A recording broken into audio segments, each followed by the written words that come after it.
지금은 가옥 구조가 다 변하여서 화장실이 방 안에, 집 안에 있지만은 옛날에 우리가 살던 집을 생각해 보면은 화장실은 집에서 제일 먼 곳에, 그리고 안방에서 제일 떨어진 뒷간에 있었습니다. 여러분, 화장실을 가기가 제일 무서운 날이 어떤 날입니까? 겨울날, 비가 부슬부슬 내리는 바람이 심하게 부는 밤 10시입니다. 저녁에 과식을 했는지 화장실에는 가고 싶은데 가족들이 다 자고 있어가지고 깨울 수 없어서 망설이고 있을 때 참고 참다가 그래도 못 참아가지고 화장실을 꼭 가야 되면은 누군가를 깨우게 됩니다. 그러면 누구를 깨우게 됩니까? 안 가보셨습니까? 엄마를 깨우게 됩니다. 왜 엄마를 깨울까요? 엄마가 제일 만만하거든요. 엄마는 하루 종일 놀고 있었던 것이 아닙니다. 집안일도 많고 동네 일도 많고 그래서 바쁘고 분주한 하루를 보내셨습니다. 그렇지만 아들이 가자고 하면은 엄마는 거절하지를 않습니다. 엄마를 대동하고 화장실에 가서 엄마를 적당한 거리에 떼어놓습니다. 사춘기의 아들은 화장실에 가서 엄마를 너무 가까이 있게 하지도 않고 너무 멀리 있게 세워두지도 않고 적당한 거리에 세워놓고 거기서 볼일을 보게 되어집니다.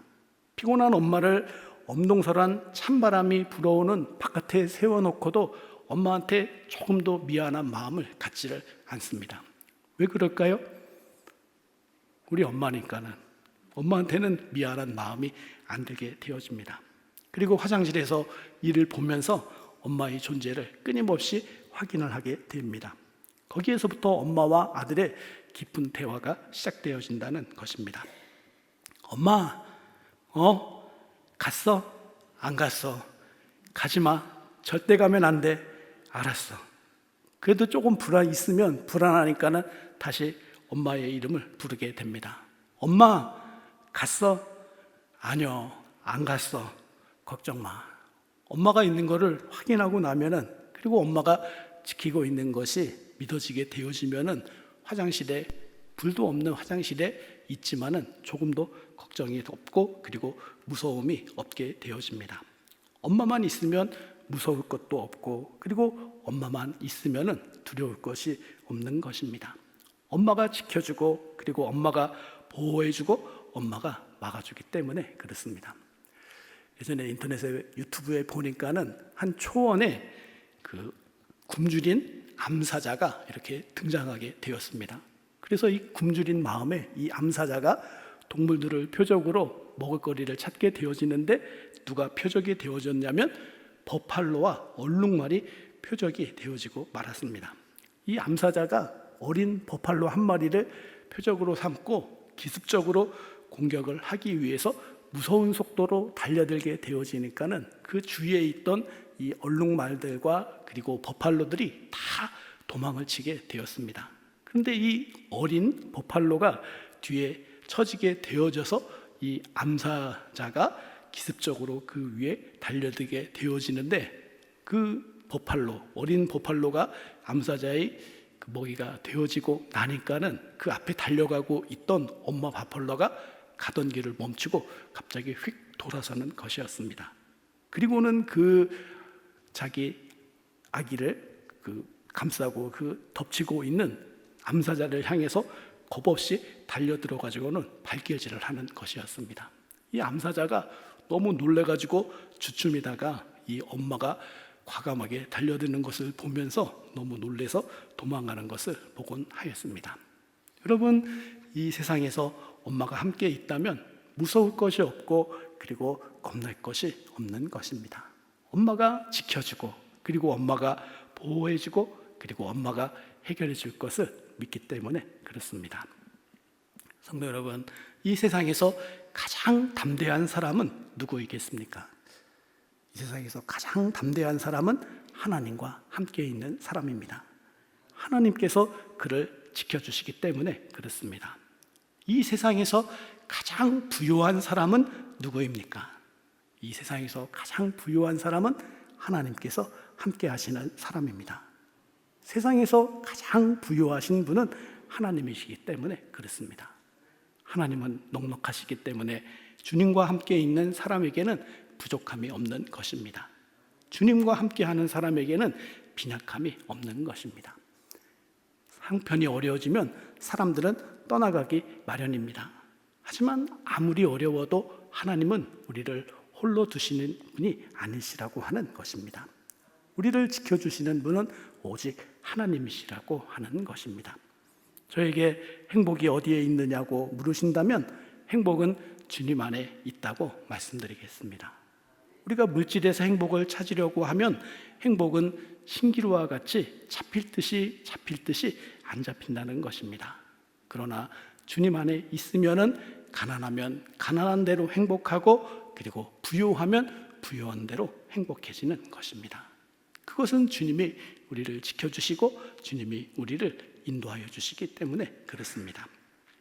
오늘 우리가 누가복음 12장 말씀을 읽었는데 24절과 그리고 28절 말씀에 보면 우리에게 위로와 용기를 주시는 귀한 말씀이 나오고 있습니다.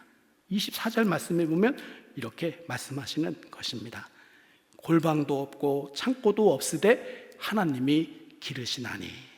또 27절 말씀에 보면은 내일 아궁이에 던져지는 들풀도 하나님이 이렇게 입히시거든 하시면서 하나님이 우리를 길러주시고 그리고 하나님이 우리를 입혀주신다라고 말씀하고 약속하여 주시는 것입니다.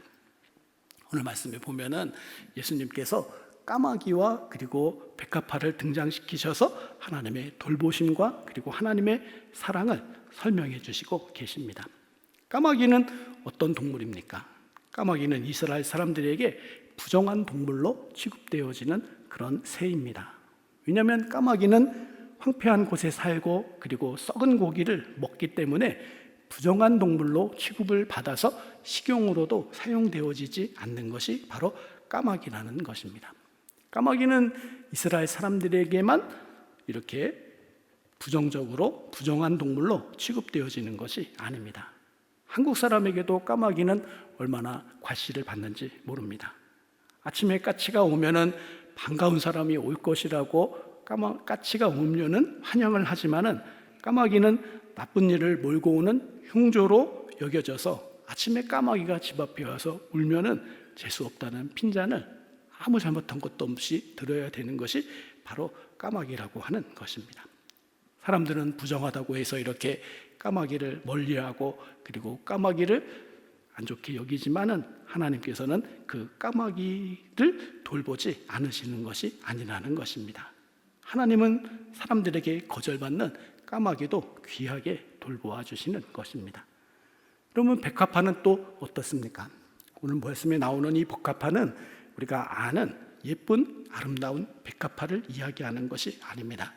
우리 강단을 장식하는 데 사용되어지는 백합화라기보다는 갈릴리 지역에서 봄철에 흔하게 볼 수 있는 그런 길가에 있는 꽃을 일컫고 있는 것입니다. 그렇기 때문에 28절 말씀에 보면 이 꽃을 무엇이라고 부르고 있냐면 오늘 있다가 내일 아궁이에 던져지는 들풀 이렇게 부르고 있는 것입니다. 예쁜 꽃은 강단을 장식하거나 그리고 가정이나 사무실의 분위기를 바꾸는 데에 사용되어집니다. 하지만은 흔한 들풀을 장식용으로 사용하는 사람은 없습니다. 오늘 있다가 내일이면 아궁이에 던져도 되는 들풀은 어떤 곳에 사용되어지느냐? 흔하고 흔한 풀은 구들장을 데피는 불쏘시개로 사용되어진다는 것입니다. 흔한 것은 사람들에게 관심을 받지 못합니다. 그리고 흔한 것은 사람들에게 주목을 받지 못한다는 것입니다. 그렇지만 하나님께서 흔하다고 해서 돌보시지 않는 것이 아닙니다. 하나님은 길가에 있는 이 흔한 꽃들도 솔로몬의 모든 영광으로도 입을 수 없는 빛으로 입혀주시는 것입니다. 하나님의 정원에는 하나님의 손길이 닿지 않는 생명이 하나도 없다고 하는 것을 오늘 말씀이 우리에게 가르쳐 주시는 것입니다. 그러기에 우리는 우리 자신을 볼 때 늘 믿음으로 우리 자신을 바라보아야 합니다. 우리 자신을 바라보는 믿음이란 바로 이런 것입니다. 나는 하나님의 정원에 있는 나무다. 나는 하나님께서 손수 기르시는 꽃이다. 나는 하나님의 돌봄을 받는 하나님의 정원에 있는 사람이라고 하는 것을 늘 기억해야 된다는 것입니다. 우리가 하나님의 정원에 있어 하나님의 손길과 하나님의 사랑을 늘 받고 있다고 하는 것을 기억해야 된다는 것입니다. 그런데 오늘 말씀에 보면은 이러한 가르침과는 반대로 하나님의 손길을 거부하는 한 사람이 나오고 있습니다. 그 사람은 어떤 사람이냐면 12절과 그리고 24절 말씀 사이에 나오는 부자가 되어집니다. 그는 농사를 지었는데 그 해에 얼마나 소출이 많았는지 어디다 다 쌓아놓아야 할지 모를 만큼 그렇게 많은 곡식을 얻었다고 말씀하시고 계십니다. 그 풍성한 소출 앞에서 그는 생각을 하였습니다. 이 많은 곡식과 재산을 어떻게 할 것인가? 그는 한참 고민을 하다가 결정을 내렸습니다. 어떻게 결정을 내렸느냐? 내가 이렇게 하리라. 내 곡간을 헐고 더 크게 짓고 내 모든 곡식과 물건을 거기 쌓아두리라. 그는 지금 쓰고 있는 곡간을 헐고서 그리고 더 큰 곡간을 지어서 재물과 곡식을 다 쌓아놓고 그리고 그것을 통해 만족하며 살겠다고 작정을 하였던 것입니다. 저는 오늘 아침에 교회 주변을 이렇게 산책을 하다가 가까운 교회에 이렇게 갔다가 매우 의미심장한 글귀를 보게 되었습니다. 거기에 이렇게 팻말로 적혀 있었는데 거기에는 이렇게 적혀 있었습니다. When you have more than you need, build a longer table, not a higher fence. 필요한 것보다 더 많은 것이 있을 때에는 더 높은 울타리가 아닌 더 긴 테이블을 만드십시오. 여분이 생기면 자기를 생각하지만 말고 하나님을 생각하고 그리고 이웃을 생각해라 라고 하는 의미에서 이런 글귀를 놓아두었던 것 같습니다. 그런데 오늘 말씀에 나오는 이 부자에게는 그런 마음이 하나도 없었습니다. 이 부자의 마음에는 하나님도 없고 이웃도 없고 오직 자기 자신밖에 없었던 것입니다. 그런데 오늘 말씀에 보면 이 부자를 하나님은 뭐라고 부르고 계시느냐? 어리석은 자다라고 말씀하시고 계십니다. 24절 말씀에 보면 이렇게 말씀하고 계시지 않습니까? 하나님이 이르시되 어리석은 자여 오늘 밤에 내 영혼을 도로 찾으리니 하고 말씀하시면서 한 해 농사를 지어서 거부가 되어진 이 사람, 곡간과 재물과 그 곡식을 쌓아두기 위해서 곡간을 헐고 새로 짓지 않으면 이 사람을 하나님은 어리석은 자다라고 부르고 계시는 것입니다. 여러분 정말 이 사람이 어리석은 사람이 되어지겠습니까? 예수님의 비유에 등장하는 이 사람은 사실은 우리에게 매우 부러운 사람이고 그리고 우리가 소원하는 모습을 가지고 있는 사람이기도 합니다. 우리의 소원에 또 우리의 마음의 욕망에 어떤 욕망이 있습니까? 부자가 되고 싶은 마음, 그리고 한 해 잘 되어서 평생 먹고 살 만한 것을 거둘 수 있는 그런 기회가 오기를 우리도 바라고 있지 않습니까? 어쩌면 이 사람은 어리석은 사람이라기보다는 우리 모두가 되어지기를 바라며 부러워하는 그런 사람이 되어질 것입니다. 우리도 그 사람처럼 재물을 쌓아두고 그리고 곡간이 차고 넘치는 그런 형편에 이르기를 원하기 때문에 그렇습니다. 그런데 하나님은 이 사람을 어리석다라고 말씀하시고 계시는 것입니다. 왜 이 사람이 어리석으냐? 18절 말씀에 보면 이 사람이 이렇게 말하고 있기 때문에 그렇습니다. 또 이르되 내가 이렇게 하리라. 내 곡간을 헐고 더 크게 짓고 내 모든 곡식과 물건을 거기 쌓아두리라. 이 부자의 독백 가운데 어떤 말이 많이 나오냐면 내가, 나의, 내가라고 하는 말이 계속해서 반복되어지고 있습니다. 내가, 내 소출, 내 곡간, 내 모든 곡식과 물건, 내 영혼이라고 말하면서 그는 자기의 것을 다 내 것이라고 주장하고 있다는 것입니다. 그런데 여러분 이 부자의 말대로 자기의 것이 다 자기의 것이라고 말할 수 있는 것입니까? 물론 이 사람이 그 많은 곡식과 재산을 얻은 것은 그가 열심히 농사한 까닭도 있을 것입니다.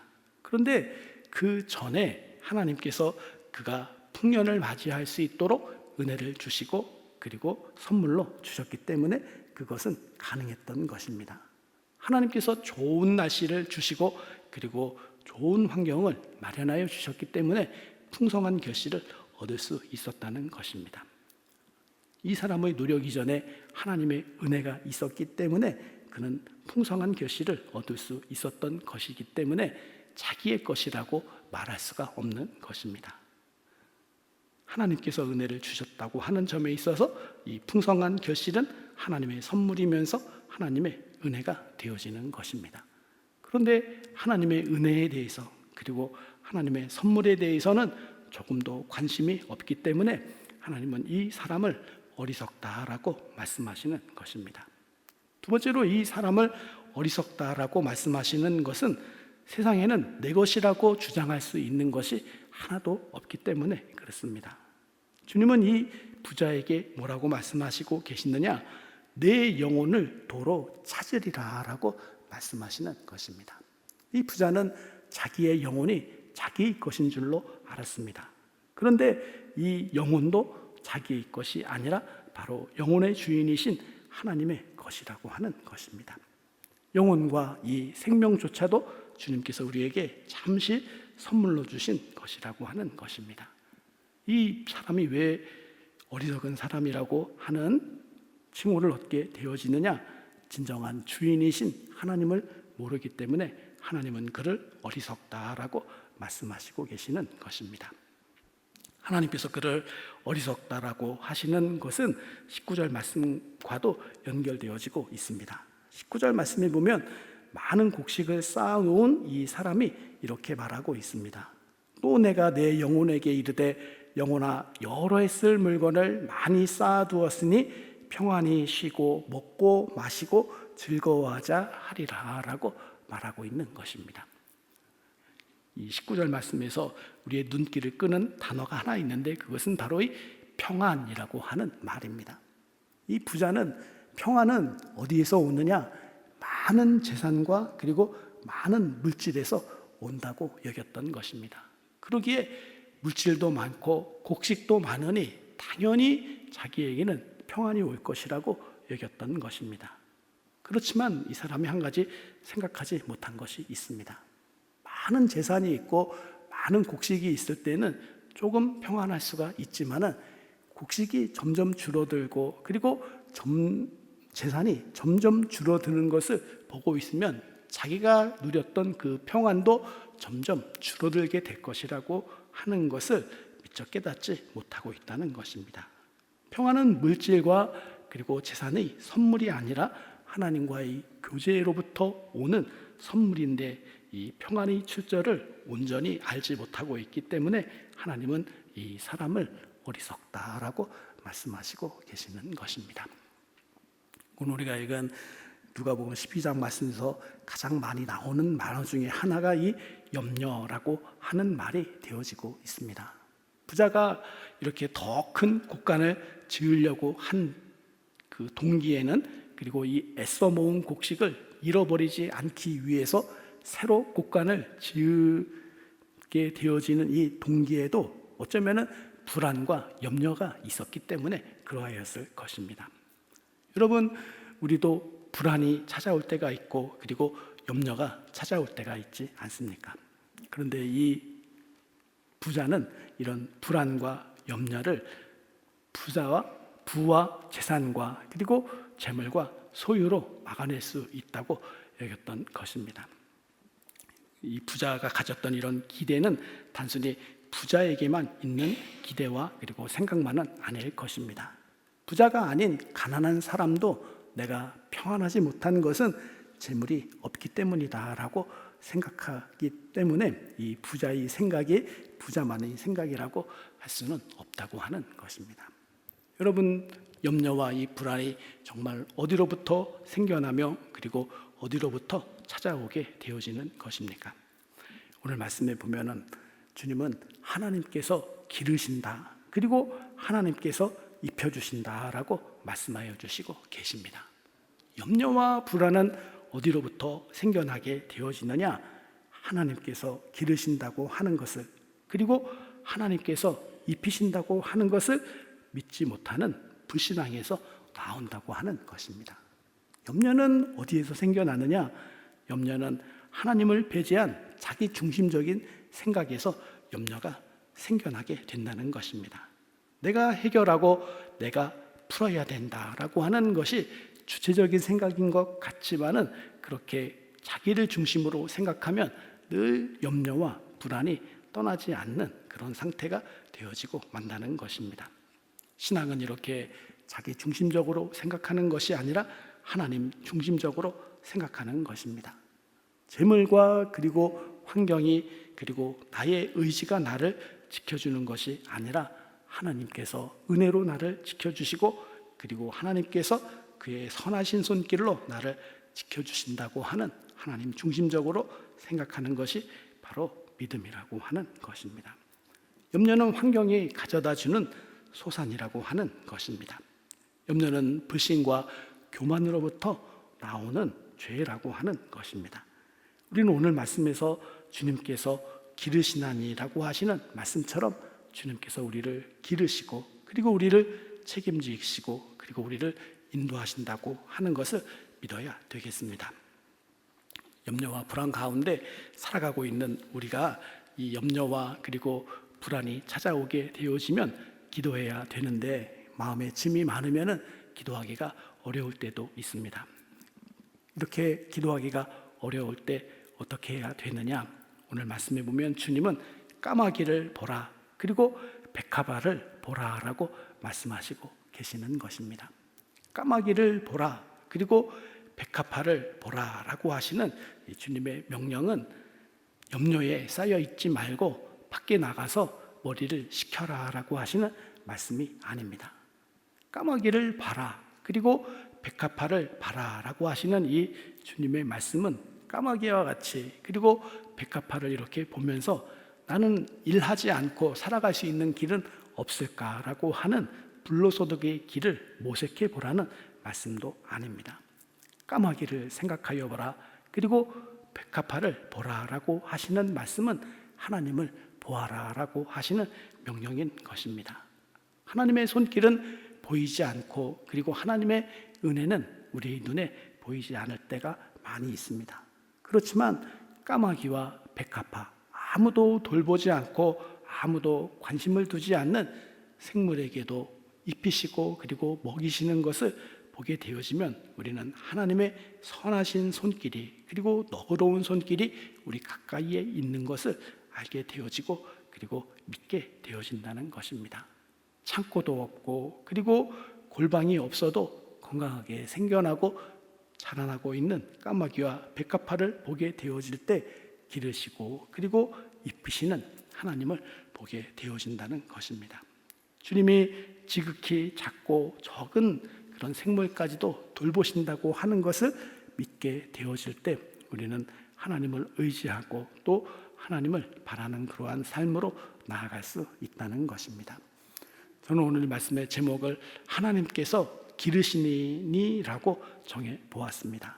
하나님께서 기르신다. 이것은 우리 고백이면서 또 우리의 바람이기도 한 것입니다.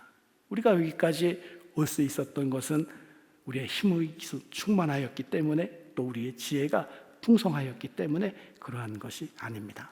하나님께서 우리를 길러주시고 그리고 하나님께서 우리에게 은혜와 사랑으로 먹여주시고 입혀주셨기 때문인 것입니다. 그러기에 하나님께서 기르시나니라고 하는 이 말씀은 우리 고백이면서 우리의 믿음이라고 하는 것입니다. 또 하나님께서 기르시나니라고 하는 이 말씀은 우리의 기도의 제목이면서 또 우리의 마음의 소원이기도 합니다. 우리의 마음의 기도의 제목이 있다면 무엇이겠습니까? 그것은 하나님께서 지금까지 인도하여 주셨던 것처럼 앞으로도 하나님께서 인도하여 주시기를 바라는 것이 우리의 마음의 소원이지 않겠습니까? 우리에게 필요한 것은 길러주시고 입혀주시고 그리고 책임지시는 하나님의 손길과 그리고 하나님의 은혜가 되어지기 때문에 하나님께서 기르시나니라고 하는 이 말씀은 우리의 소원이면서 또 우리의 바람이 되어진다고 하는 것입니다. 성도 여러분, 하나님께서 우리의 목자이시고 그리고 우리의 아버지가 되시고 또 우리의 구원자가 되어지신다고 하는 것을 믿으시기를 바랍니다. 하나님께서 우리를 기르시고 그리고 하나님께서 우리를 입히시고 그리고 하나님께서 우리를 끝까지 인도하실 것이라고 하는 것을 조금도 의심하지 마시기 바랍니다. 하나님께서 우리를 지금까지 인도하신 것처럼 앞으로도 하나님께서 인도하여 주실 것을 믿고 세상이나 사람을 의지하지 않고 오직 주님만을 의지하며 하나님만을 사랑하며 살아가는 그러한 삶이 되어지기를 간절히 바랍니다.